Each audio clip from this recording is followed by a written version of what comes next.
So what I want us to do is to start becoming more conscious, start choosing things in a better way for ourselves, and start creating a life that's going to gear us to really take advantage of the opportunities that are going to show up for us in the years to come.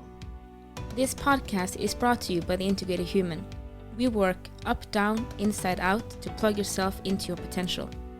If you want to see what we are up to and what's next, sign up to our newsletter or follow us on social media. If you like what we are doing, we really appreciate it if you can like or post on social media and YouTube and help us grow.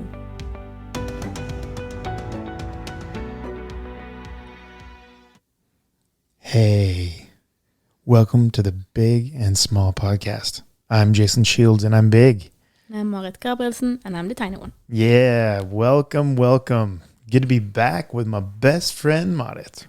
Whoop, whoop. Yep, this is the second to last episode before Christmas. Mm-hmm. Well, before the new year. Aha, so I have been informed by Mega Marit here, telling me what time it is, keeping me oriented. Mm-hmm. So we want to give you guys a little bit of love and share a little bit about what's going on in our lives and hopefully give you something to think about. Yeah, because what has happened since last episode? Ooh, I got my black belt in Jiu-jitsu. Brazilian Jiu-jitsu. Brazilian Jiu-jitsu, which is different than Japanese Jiu-jitsu. A lot of people don't know that. It's different than a black belt in many other martial arts. That's right. What it means is different. Mm-hmm. So, should we talk about that a little bit? Well, no one can say no because it's a podcast. So everybody's listening saying, no more jiu-jitsu. But I can see any hands. So Okay, all right. Let's go. Well, everybody wants to know, even if they think violence is horrible, they can get on board with Brazilian Jiu-jitsu because it's also called arte suave, which is the gentle art. Or snuggle struggle. Or the snuggle struggle, that's right. I've had situations where, I love martial arts just in general. I love the art of war. And not because of the violence in itself, but, you really put yourself in a position to test whether what you're doing and thinking is correct or not. A lot of people walk around with ideas that, well, if I was threatened, I would just push the beast mode button and then I would destroy everybody in town. That's a general, I'm 17 years old and filled with testosterone and probably am a gamer and have never, ever gotten into a physical confrontation, haven't even walked 10 flights of stairs, and I'm still going to be able to beat everybody down, right? Because testosterone does that to your head, right? I don't know. I don't know, but you've seen it. I have estrogen, yeah, tons of it. Have you ever seen it? Oh, yes, I've seen it. Yeah, that's it, right? But you don't. Unfortunately, I've understood it's something they call the respawn button, where or not a button, but you respawn when you die. You respawn in a video game. Yeah, but that doesn't happen in life. No, that doesn't happen in real life. Although life is a video game, you don't respawn. That's it just takes, or if you do, if you believe in that, it may take a couple of tens of years. Yeah, exactly. You're not coming back in 7 seconds. If you believe in reincarnation, that is maybe not you did a wrong move and you ended here. You don't respawn within 15 seconds. That's right. Yes. So the whole point is that, putting yourself in a position where you actually get to test your version of reality to see if it's correct or not is very important. Getting some way of figuring out, are you what and who and where you think you are? And that's important. And some people who are aware realize that every moment's a test like that. Are you present? Are you loving? Are you present? Are you loving? No matter what's happening. One of your friends dies. Are you present and loving? Can you accept that they're not here in a present and loving way? Somebody's having some serious issues, either near or far. Can you be loving and present? Every day is actually a challenge like this. You didn't get what you wanted. Things didn't go well in traffic. Your car broke down, whatever. Can you be loving and present? And that is the path of evolution. And jiu-jitsu, Brazilian Jiu-jitsu, gives me that when I'm on the mat, because you get put into positions where you're not comfortable and that where you're not winning and where you can't win. And then it ends, and then you have to reset yourself and keep moving. And I gotta tell the new women that start, I said, it's about getting comfortable being uncomfortable. That's it. In the beginning, that's all it is, because everything's uncomfortable. Yeah. Everything's uncomfortable in jiu-jitsu in the beginning. Yeah. Even if you're on the top or even the bottom, if you are winning, it's still uncomfortable. Exactly. And it's about choosing to do something new and uncomfortable, because change is uncomfortable. Something that's new is uncomfortable because you have to figure out who you are in that thing, right? And you're always not successful to begin with. And you get kind of like, wow, I actually managed one thing today. That was amazing. When in your normal, comfortable life, you manage everything every day. And you're actually relatively disturbed if things don't go your way, right? So it's very important for us to have that beginner mind and that beginner experience once in a while to keep ourselves fresh and real. So martial arts is a great way to do that.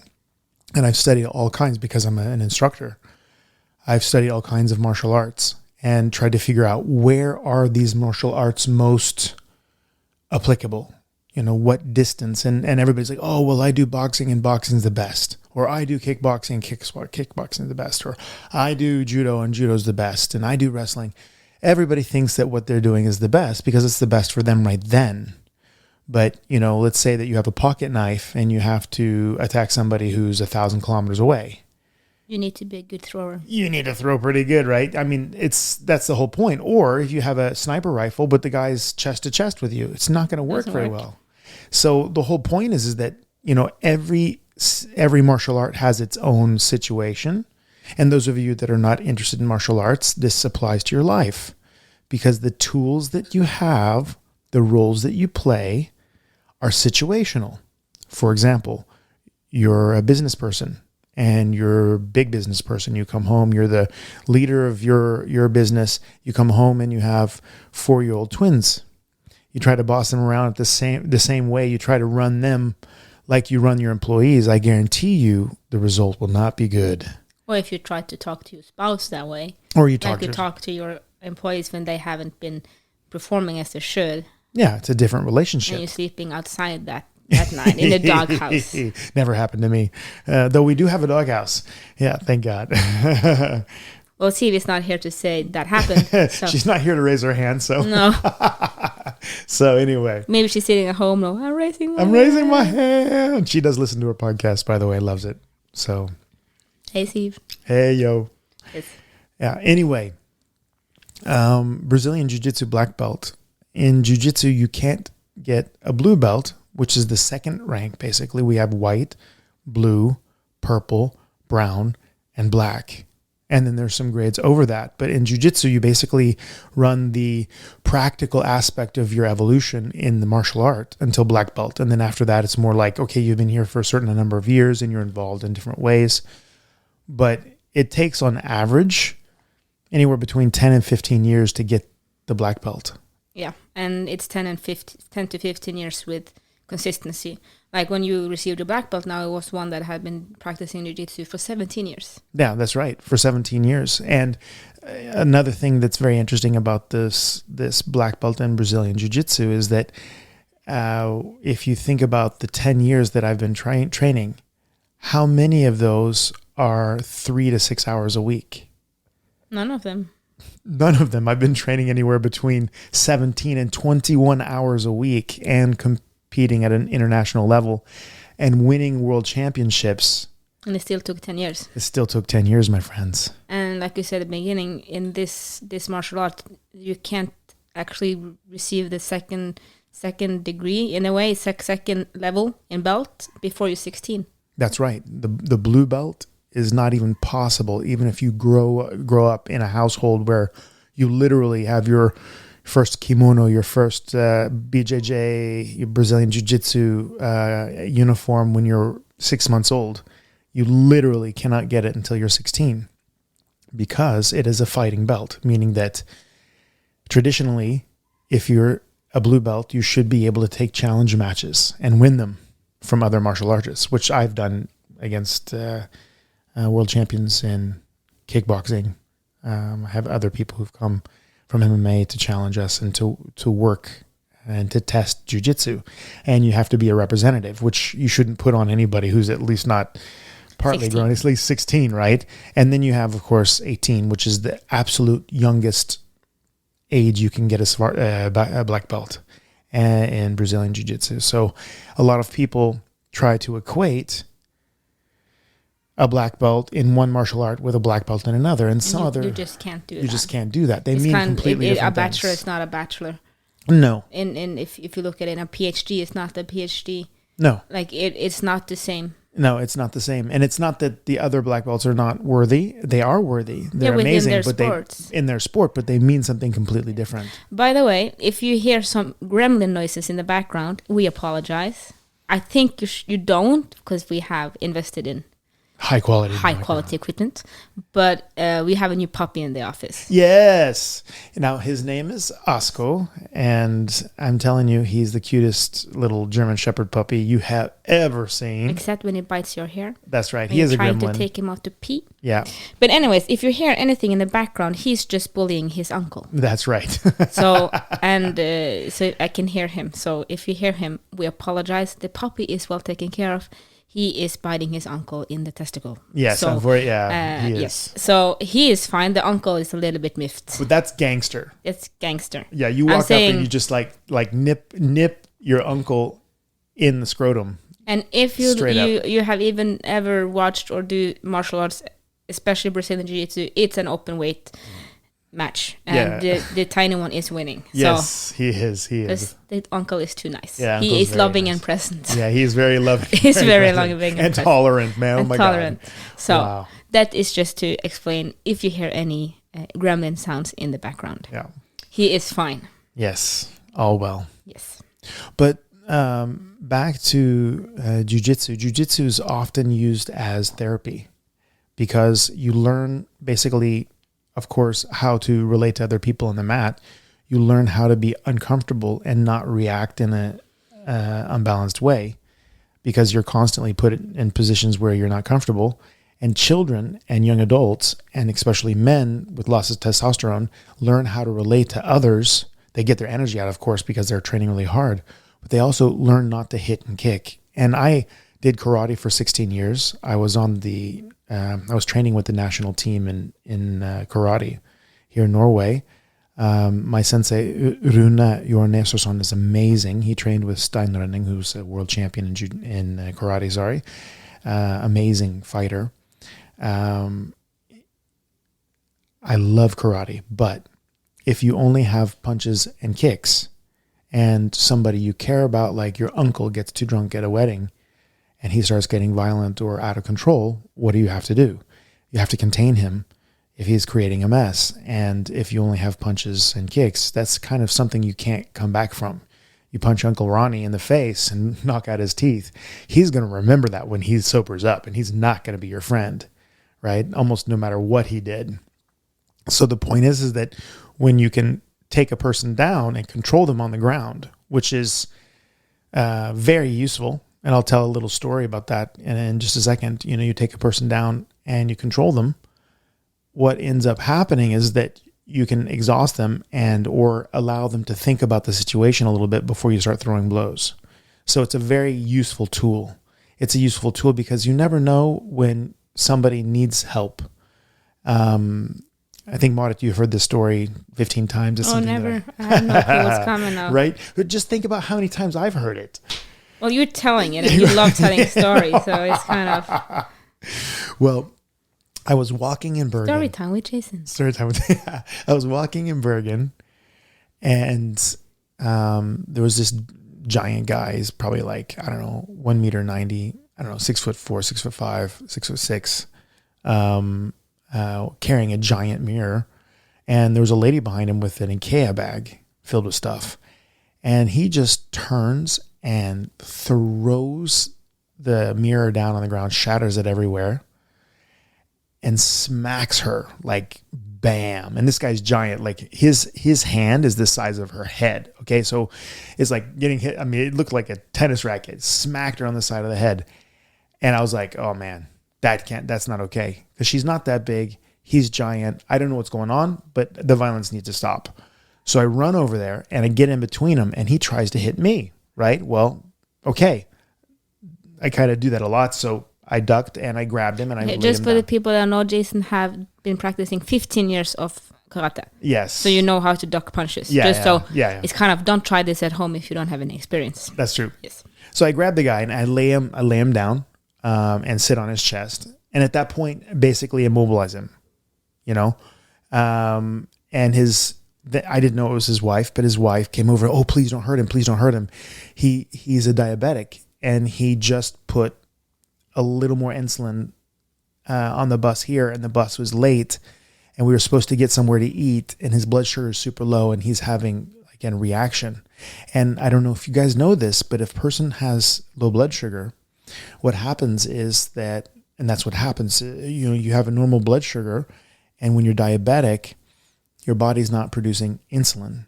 So when you put insulin, it drops your blood sugar and allows your body to absorb the sugar from your blood into your cells. So you need that, right? If not, you feel absolutely horrible. The problem is that if you put a lot of insulin in there, but you don't have any reserves and you don't have any food, then your blood sugar drops and you go through different phases. And one of them is you feel a little weird and you feel a little kind of giddy and you're not able to concentrate. And then often you start feeling super not good. And then you can become very, very aggressive and irrational. And then you go into a coma. So it is straight up dangerous, guys. So this guy was in the aggressive phase and he was just trying to hurt everybody. He was trying to bite my fingers. It was nasty. And she said, please don't hurt him.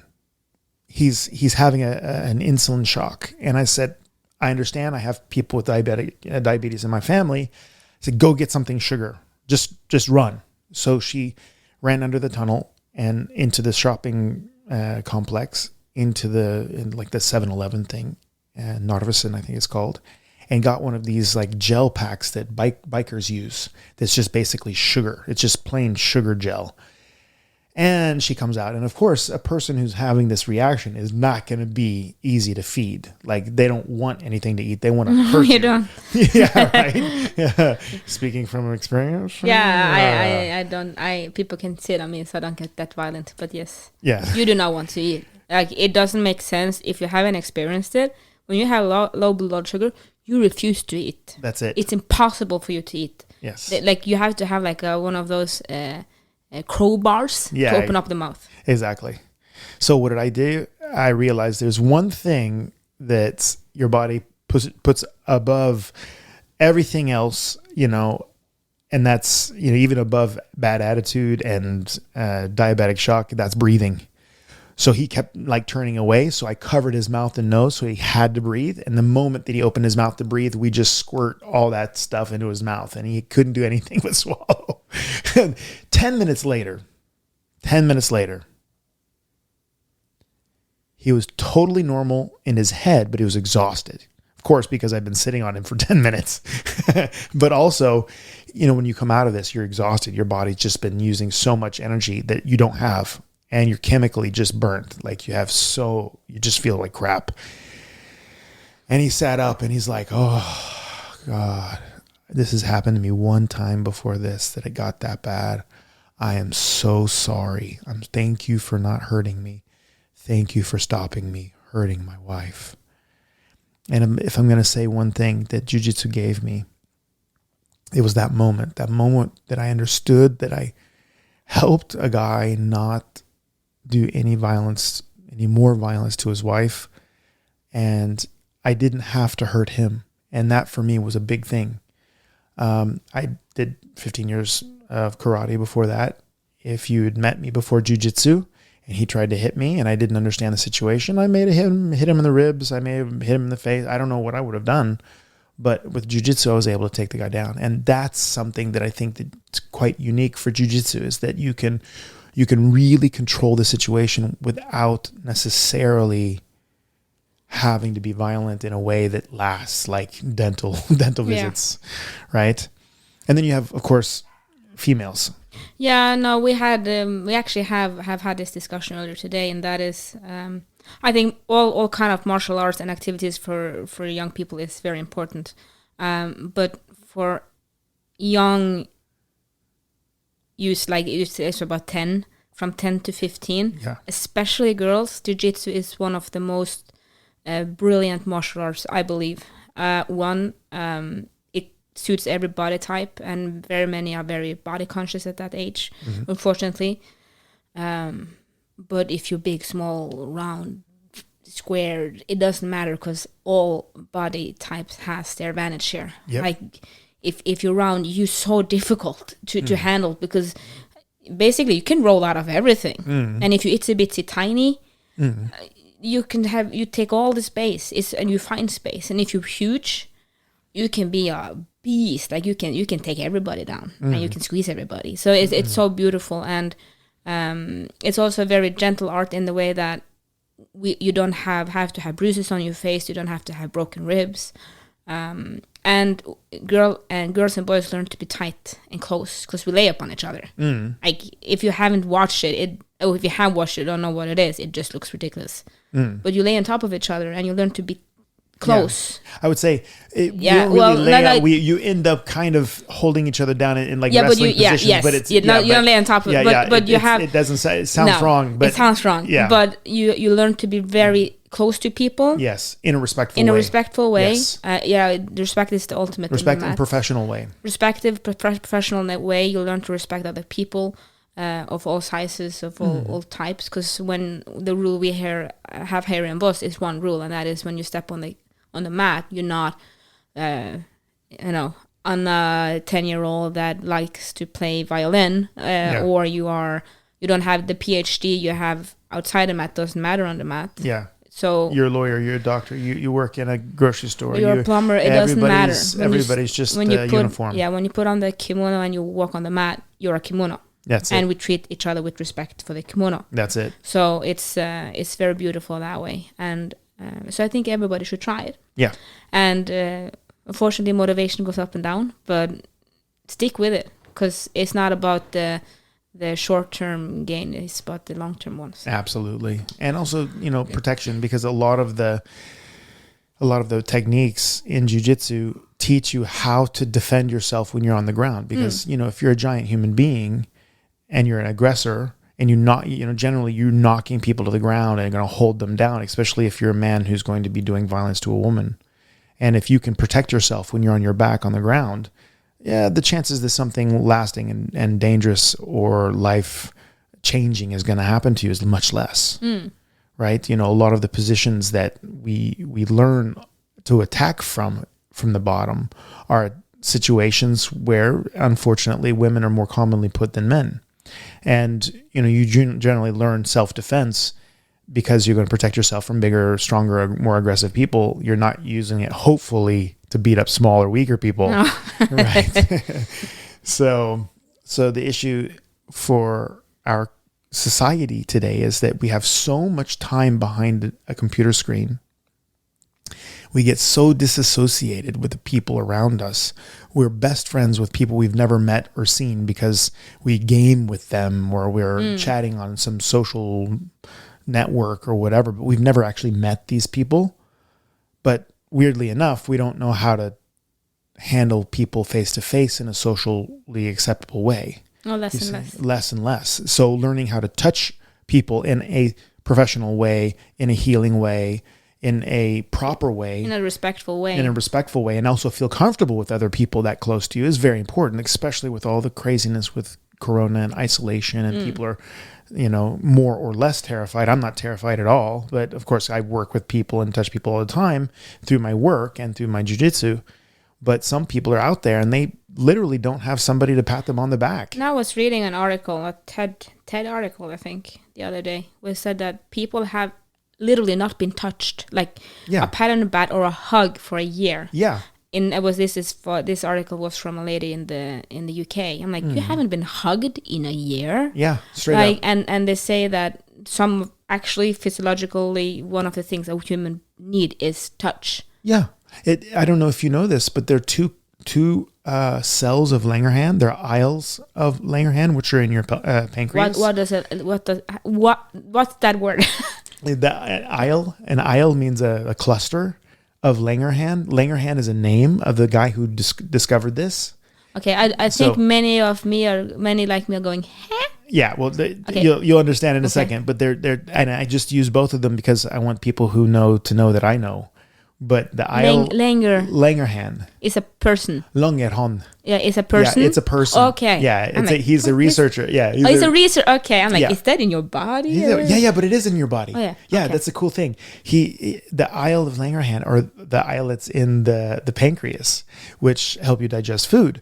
But there are cells of Langerhans that are immunological cells that are in your skin, and they react and respond to touch, which means that your immune system is not functioning properly unless you're being touched. Now, here's the thing: when you have these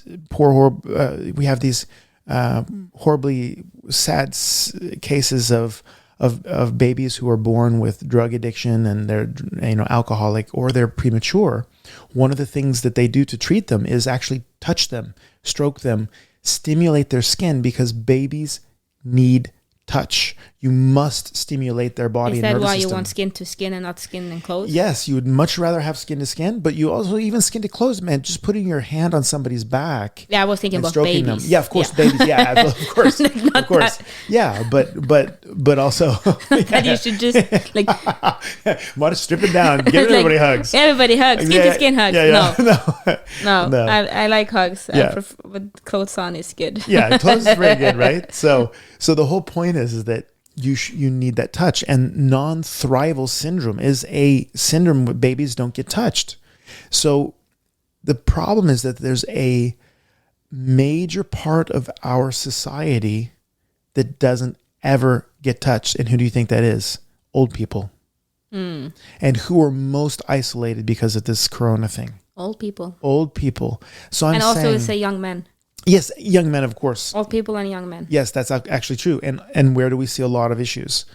Old people and young men. Exactly. And I'm not saying that that's only because they're not being touched. Of course not. But it's a part of that whole symptom. It's about the disease we have. It's the disease. Yeah, exactly. But you kind of then go back to the whole point that we forget that we are monkeys.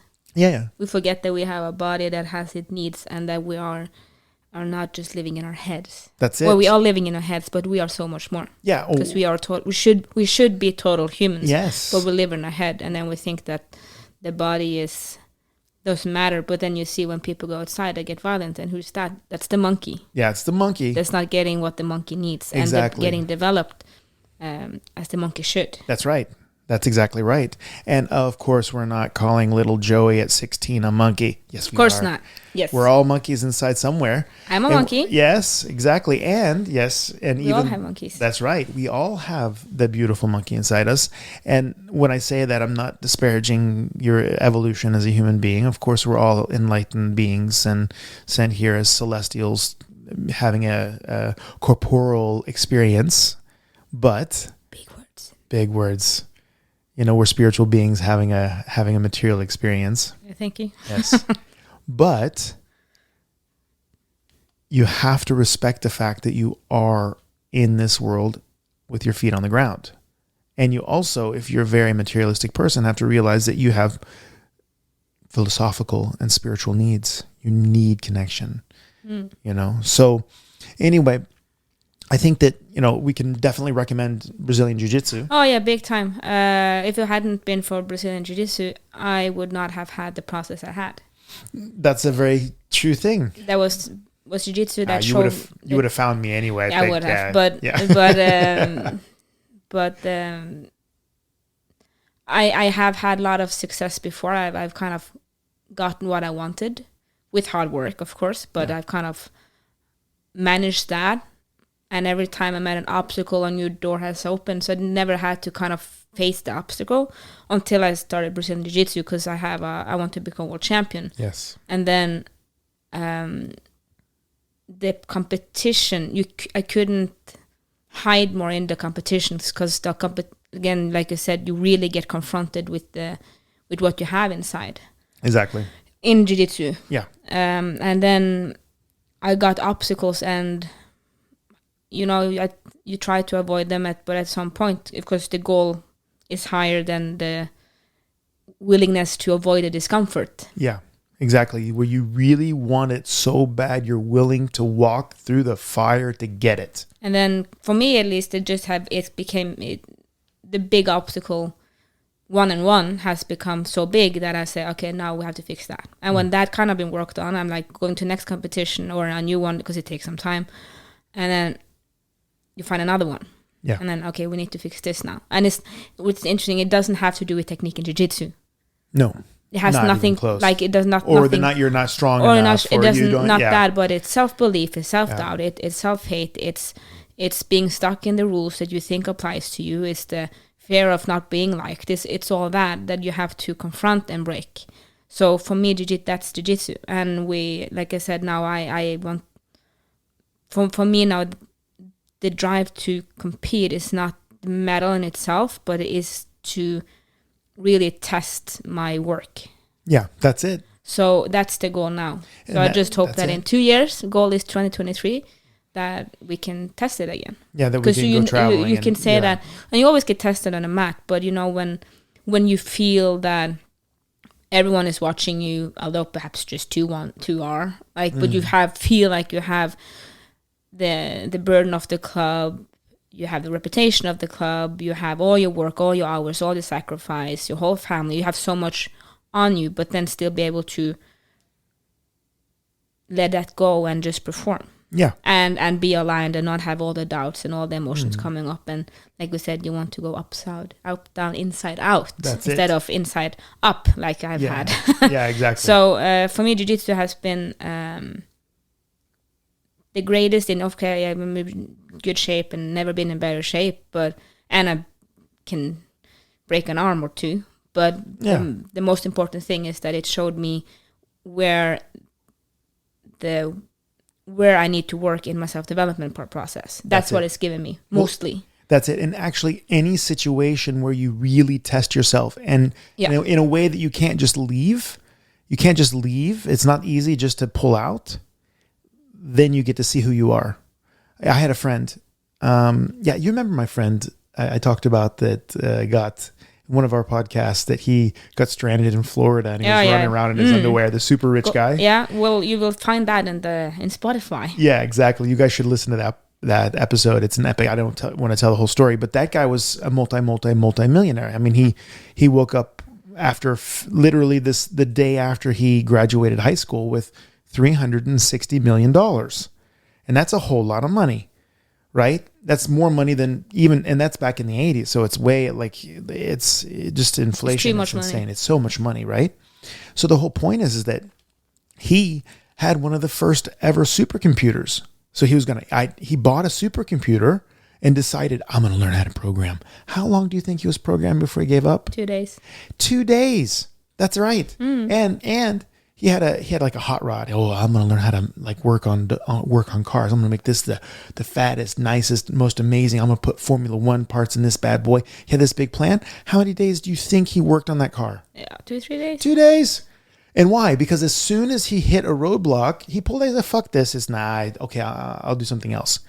Because if you never have to, because everybody's like, well, I have to go to work. That's where your best test is. Oh, I have to go home and deal with my kids. That's where your best test is. Oh yeah, but I have to pay my bills. That's your great test. Who are you? How are you dealing with the situation? Do you pay your bills or not pay your bills? That's not the point. Who are you while you're paying them or not paying them? You know, Ram Dass used to hang out with Timothy Leary and those guys. And Timothy Leary, he kind of went the direction of LSD and psychedelics, where Ram Dass went for, personal evolution and personal development. And he said, you don't know how far you've come with your meditation when you're sitting in a cave. It's better to test it when your rent's late and your old lady's yelling at you. Then you know where you are, right? Are you present and loving? Are you able to reset? Yeah, maybe you get flustered, but are you able to reset and keep moving forward? Do you manage to channel those emotions and use them? That's it. Because when you're fighting on the mat, your opponent is a chaos machine. They're trying not to give you anything that you're trying. Everything that you're trying is supposed to not work if they get what they want. And they want to do that you want to do to them, to you. Yeah, they basically want to dominate you and choke you out. And right? that's life. That's it. So the point is that jiu-jitsu is a great test because number one, they can choke you out or they can put you in, you can say, okay, fight's over. You actually get to respawn. Yeah, you can respawn, right? Yeah, because you have to tap out and start, and then you start over. Yeah, in training. And in competitions, it's not like that. Like when I won the world championship the 3 times, you guys have to realize that means that I didn't lose a single fight at all because it's one and done, meaning that if you lose, you're out. Ah, it's brutal. It's like death. The 2 people that should be in the final can meet in the first fight, and then it's a war. And one can go to the finals and one end up in 50th place. Yeah, exactly. So it's brutal that way. It's horrible. Like after round 1, 50% of the people that signed up are gone. Yeah, think about that. If 1,000 people show up at a competition, 500 go home after the first fight, 250 after the second one. It's just crazy. Just half it's and brutal half and half and half and half. So those competitions are insane. The opens are insane. And I have to say, since we're talking about the black belt a little bit here, is that because it's worth talking about, is that from you're the only one left. You started a club here in Voss, and no one's left. That's true. From the very first picture, and that doesn't mean Jason broke every one of them. No, because it has to do with it takes so long. And it's so hard work. So hard work to become a black belt that many become blue. Blue is the most quit at white. Yeah. And then you have a bunch that become blue, but to go over blue is very difficult. To understand what a blue belt means, guys, if you get a blue belt in jiu-jitsu, you are no longer a normal human being. You are no longer a normal human being. If somebody attacks you, somebody does something to you. I think the guy that a year ago or so that stopped a terrorist attack on a train, I think he was a blue belt in jiu-jitsu. No, you have acquired some skills that will be beneficial for the rest of your life. Yeah. And just to back to the whole women thing is that, people that try to attack you, they're not well. No. And so most people that attack other people, they don't do martial arts. Yeah. So if you are a young girl or have a young girl, to get her into martial arts so she can get some confidence and like if she can fight for 30 seconds, because let's be honest, I can't punch you. I can try. Most likely you will get a boo-boo and I will break my fingers. Yeah. But if I can keep my legs between me and you for 30 seconds, you go, that's too much work. Yeah. Or this is too much. That person that are trying to attack, she's too dangerous. Yes. And they will run away. Yeah. And that you see actually it's not, you see that from like the the cameras. The cameras of people being attacked. Yeah. The people, when you have people that knows jiu-jitsu enough, that's been practicing for a year or 2, you see that's enough. Yeah, that's what Marit said there is so important to understand. Everybody is thinking that their self-defense doesn't work against people who are going to be attacking them because the people that are going to attack them are, of course, ninjas. Wrong. They're not ninjas. No, they're generally drunk, high, mentally, physically out of balance. They're not in their right minds, and they probably live in that way too, meaning that they're not in shape. And if you're going to run back and forth in your living room, okay, back and forth in your living room as fast as you can, that's the intensity of a fight. So if you can run back and forth as fast as you can in your living room, back and forth, back and forth, back and forth, back and forth for 3 minutes, you're a superstar. I bet you most of you probably can't do more than a minute. Like you're going to run as fast as you can, not jog. You're sprinting. You're sprinting. And that's the intensity of a fight. So if you ever wonder what that's like, that's what it's like. So a person attacking you probably less, if you're listening to this, you're probably an evolved human being, and most likely you're healthier than average. So I just wanted to tell you that if you can't run back and forth for 3 minutes, then if you can survive an attacker for 3 minutes, you're fine. That guy's exhausted, or he's leaving because he just doesn't want to have it. Or if he was able to actually control you at some point, he's too exhausted to take advantage of it. There's just no way. Yeah, and that's again, I think all martial arts have their advantages, but that's the advantage with Brazilian Jiu-jitsu is that it doesn't require kicking and punching as self-defense. Yeah. So you can kick and punch as self-defense as well, but again, it depends how much damage me 60 kilo can you do to you 100 kilo. Yeah. But I can keep my legs between the two of us for 3 minutes. And that's the beautiful thing, you know. So if you haven't tried it, try it. Yeah, absolutely. And that's actually 2 more things that I want to talk about in this relationship. And this is quite important, guys. Number 1 is physics. Force equals mass times acceleration. Okay? So that means that if Marit, who is 60 kilos and I'm 100 kilos, if she hits you at 30 kilometers an hour, she's doing a lot less damage than me being 100 kilos hitting you at the same speed. You understand? And it's not plus, it's times. Force equals mass times acceleration, times, meaning that it's not +1, it's times. Ganger in Norwegian. Yeah, Norwegian, it's a whole big difference, okay? Yeah. Which means that you can be a top flight karate black belt with the ability to really focus a punch, like you throw your whole body. You throw your whole body into it, but you're 60 kilos, you hit me in the face. Most likely you're not going to knock me out. In fact, you'll piss me off. You're going to have to hit me in the eyeball. To knock a person out is not easy, but it's difficult. It's difficult. You even see that if you see top MMA fights, you know, the smaller guys, they can hit each other like 60 times. Yes. And they're bleeding, but no one's get knocked out. The big dudes, one punch. Yeah, they one punch each other all the time, right? Because that mass is so massive. It's so important, right? But a small person in jiu-jitsu, because of technique, can learn how to choke a neck. And you can learn how to choke a neck fast. Meaning that within, 6 months, basically, of training in jiu-jitsu, you're an assassin compared to normal people. And not only that, but within 2 trainings, you can teach a person how to choke somebody. That's easy. But to teach somebody how to punch somebody effectively, that's so difficult. It's very difficult because the person's moving and you hit wrong, you break your own wrist. And honestly, hands are very delicate. If you hit somebody wrong, you break your own hand. The head is like a bowling ball. Yeah. So that's one thing.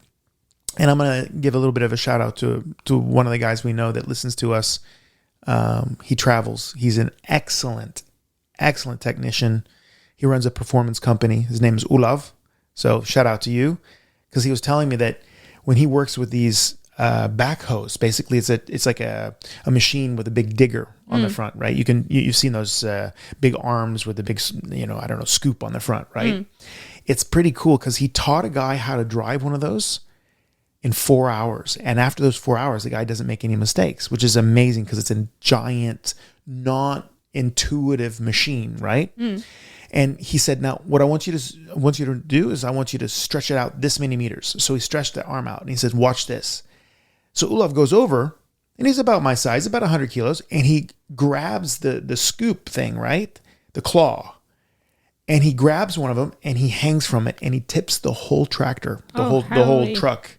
And why is that? I can't leverage. Vektarm. Yes. Yeah. The moment arm, it's called. So technique and understanding of technique is massive. So a little bit of technique goes a long way, but you have to practice it. So he knows exactly how many meters that arm has to go out before the truck is actually in danger of tipping, right? And you have to show a person that. Yeah, because if not, they can stretch it out and because there's a big digger. So of course it can't tip, and then you go, holy shit, and then you have an accident. Yeah, you have accidents. One of my neighbors died like that, actually. So Olav's not only saving lives, but he's also showing the absolute supremacy, the amazing thing that's called technique and understanding. And really understanding his own work. Yeah, he's a master of his work. That's what he does. That's why he travels all around with that. So doing a little bit of jiu-jitsu technique goes a long way. And to the people out there, don't try to hang from a digger now. He's professionals. He is professional. He's a professional. Do not do that at home. Yeah. And by the way, you should not choke your friends. Yes. If you're going to do that, you need to do that with teachers but that do know get a how black to belt. Do get a black belt. But do get a black belt. And just so it said, if you choke someone out, you're not killing them. You can't kill them that way. And what you see in movies where they choke each other out and choke one person out and they just walk casually away, it doesn't happen. The person is, it will be awake within 20 seconds. It's fine. Yeah, that's right. Just so we are saving lives here. Yeah. Not the opposite. Yeah. Should I just use 1 minute to explain why people pass out when you you choke can them? do that. And then I will have a Christmas story. Okay. Because it's Christmas almost. Excellent. Yes. Okay. Just so you guys know, people have asked me this so many times. I just want to get it out there that, what's more dangerous? Somebody breaking your arm or choking you? Well, there are two kinds of chokes. Of course, there's a choke that stops your airway, but the other one is what's called a blood choke. And that's what you see when people in action films, they sneak up behind them and they grab their neck and then, they pass out and then they leave them there. That's called a blood choke. And they basically wake up 30 seconds to 2 minutes afterwards, generally 30 seconds, sometimes even faster. And what happens? Well, the carotid arteries are 2 of the 4 arteries that go to your brain from your heart. You have the vertebral arteries that go through your spine, so they can't be compressed. And then you have the carotid arteries. And that's the one, if you put your 3 fingers to your throat and you feel it going bump, bump, bump, bump to test your pulse, that's the carotid artery. Now, in the middle of your neck there, in the middle of that artery, there's what's called a sinus, which means there's like a little collection of blood. It's a little bigger. It's kind of wider, but that has a lot of nerve endings. And that measures your blood pressure. So what do you think happens when I squeeze on that? It goes, fuck, shit, balls. Yes, exactly. It thinks that your blood pressure is super high. So in order not to blow your brain out, what it does is it relaxes all the arteries in your body and slows your heart. You can also slow your heart, by the way, by pushing on your eye. That actually reflex comes from us being in the water, because when we swim, the pressure on the eye will drop our pulse because we are actually horizontal when we're swimming and not vertical like we're walking. Isn't that cool? Mm. So your body, then, we're not only monkeys, but we're dolphins. Okay. Mm-hmm. So the point is that if you squeeze that neck, then their brain thinks, oh my gosh, I have very high blood pressure. I better relax. And it relaxes all the arteries and you go to sleep. And I will tell you, yes, I have been choked and choked out. It is the most amazing, wonderful, relaxing experience. I haven't had one. You go to sleep, you feel good, you get a little tingly. And when you wake up, you don't know where you are. You don't know why you're there. You don't know why you are. And you feel like you've been on a vacation for like 2 weeks. It's an amazing feeling. And then like a minute later, you're back in track and there's absolutely nothing bad. That doesn't mean, little Johnny, that you should be choking out your little brother and sister. Don't do it. Respect the tap. When I say no, yes, stop. Exactly. But the point is that relaxation from the body, the carotid artery, creates low blood pressure and everybody drops. So you're not killing somebody. No, and it's totally safe. So that is very important to get out. I want to finish with a Christmas story. Christmas story. Because it's a week until Christmas. And I just want to tell all our hardworking moms and dads and sisters and brothers and everyone out there. Love you. Relax a little bit. That's it. Okay. Because we had the awfulest Christmas. Well, we had a couple of awful Christmas like everybody else. Because, it's so much expectations and so much pressure on how it should be and what it needs to be. But one of the times was a couple of years ago. Now it's like 10 years ago or something.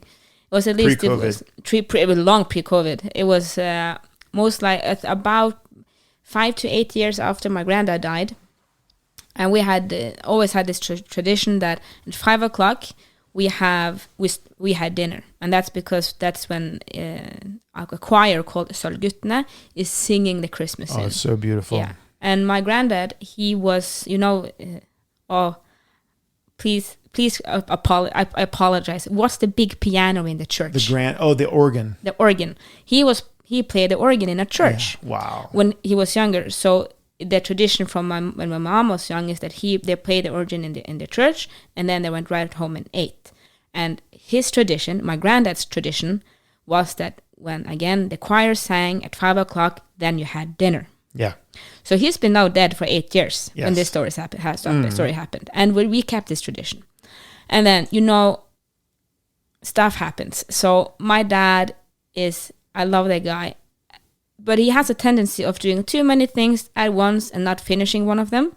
And he is so good at helping other people that he forgets right in front of his face, because he's focusing on helping. Yeah, he's so handy. He's so handy. And so he went to my mother-in-law to help her on Christmas Eve. And in Norway, we celebrate Christmas Eve, not Christmas Day. Yes. So the whole of Christmas Eve, like the whole 24th, he's up there helping with it's a big-ass rock thing.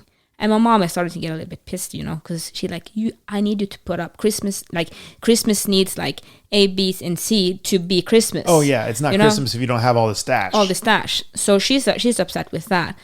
And she's so furious and things not happening. And I'm not that old then, so I'm kind of making the fruit salad and doing what I can and watching my movies like you do every Christmas, because I have to watch the movies every Christmas, because if I don't watch them, it's not Christmas. It's obligatory. It's obligatory. In Norway, they're very homogeneous. Just for my American and other country listeners, Christmas is a super big thing in Norway.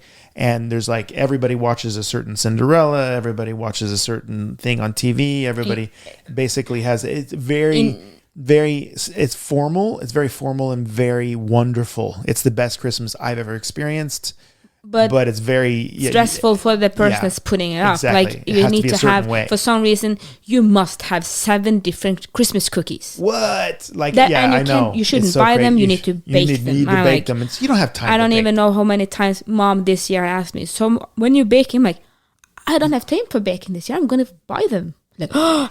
It's going to be okay. Scandal. Scandal cookies. I'm not buying them for 5 crowns. I'm buying the expensive ones for Christmas, so you can think that they're homemade. Yeah. Anyways. For me, the scandal is eating them. Yeah. So, everything's going shitways. And my mom upset. And, of course, for this year, it's not snowing, so you don't have white Christmas even. No. So everything's going fucking sideways. And sorry for the language, but you can feel I think you understand the feeling when everything, like Christmas as it should be, is not happening.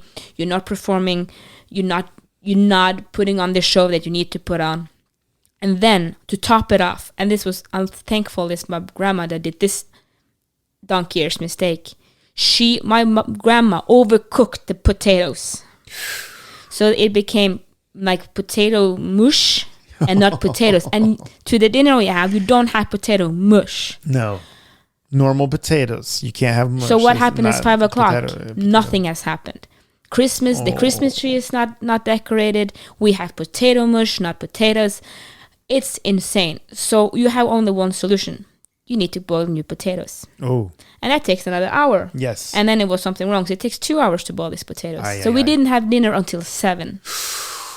But did you know what? It was still a wonderful meal. Yeah, exactly. And after that, we have Christmas dinner 5-ish.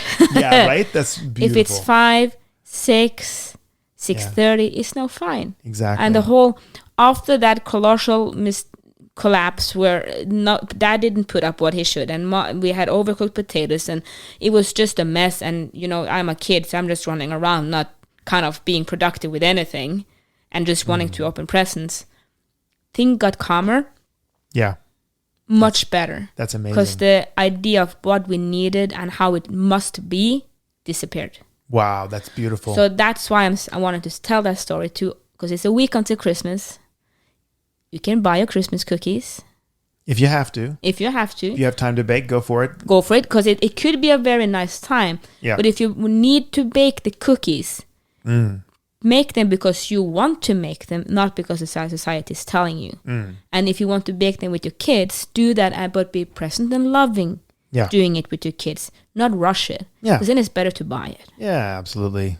Make the small things, do the important things. Yeah. And do them proper instead of doing the 500 things that you think you need to do. Exactly.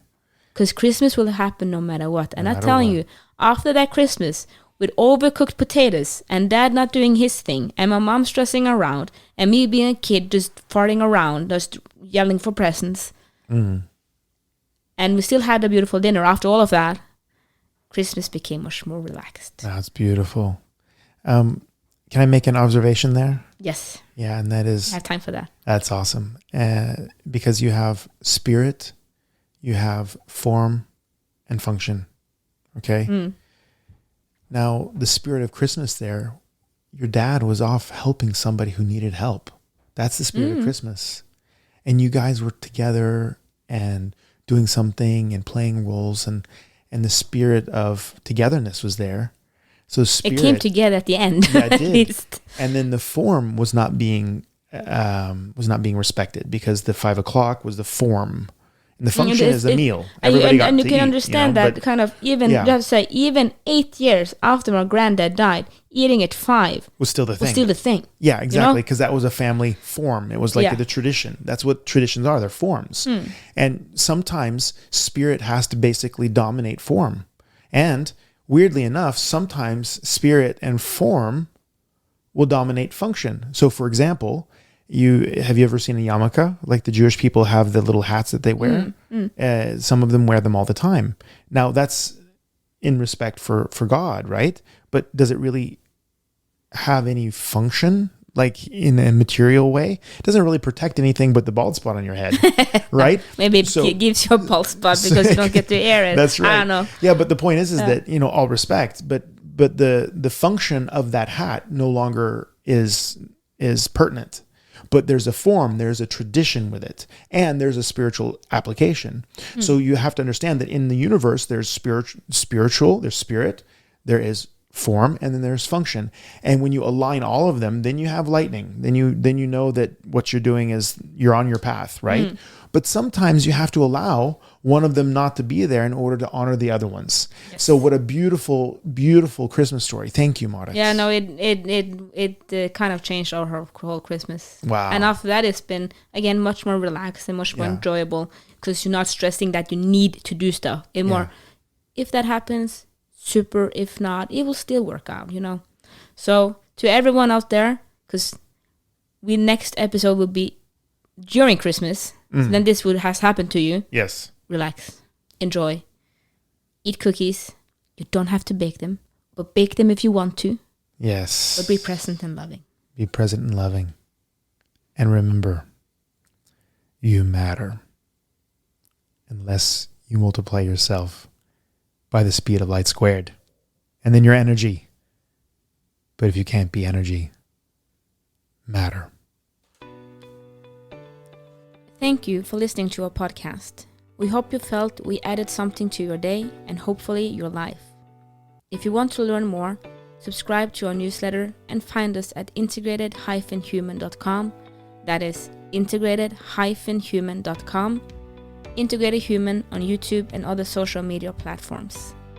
Have a great day, and thank you again for listening. Love, light, and upgrade from us at the Integrated Human team.